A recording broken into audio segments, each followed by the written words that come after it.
On the 1st of December, Jill O'Leary, until last week a self-possessed, self-assured career woman, found herself up in the air, obeying her mother's order to spend Christmas in Luxembourg.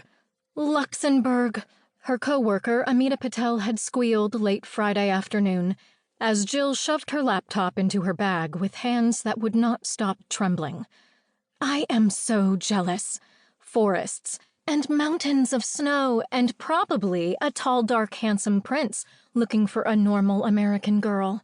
She surveyed their unromantic office, home to one of Los Angeles's top accounting firms, and nestled glumly in her cardigan against the chill of the industrial HVAC.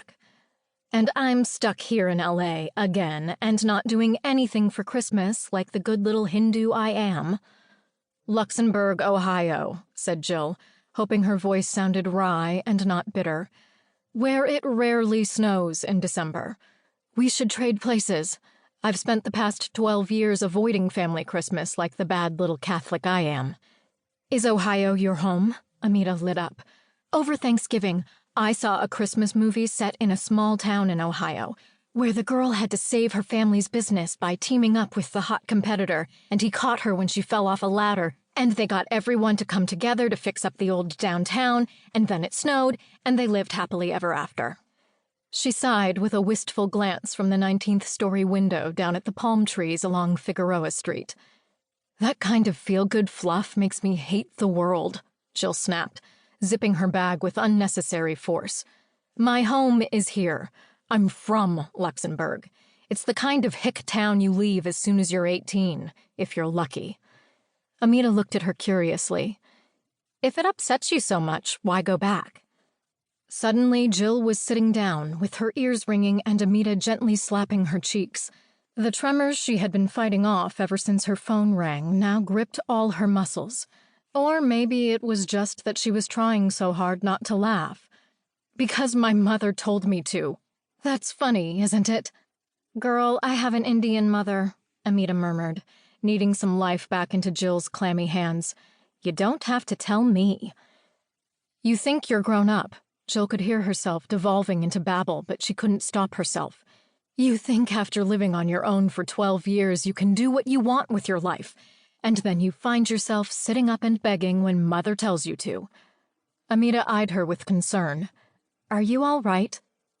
Jill had been through enough years of therapy to answer this question with confidence. No, I am not all right. I was, until Mother called.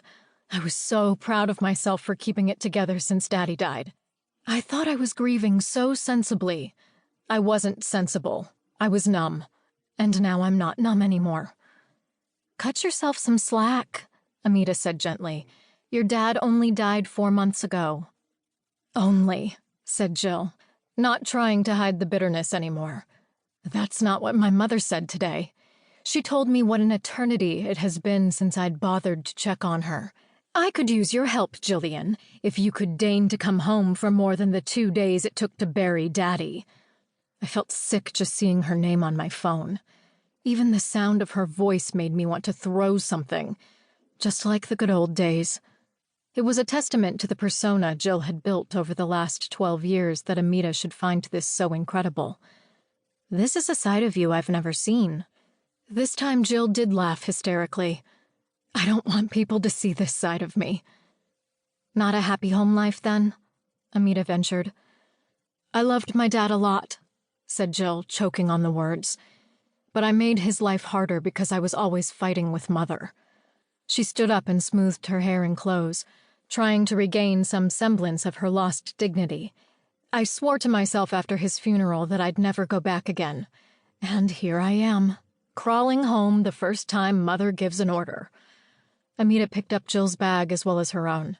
But why do you have to go for all of December?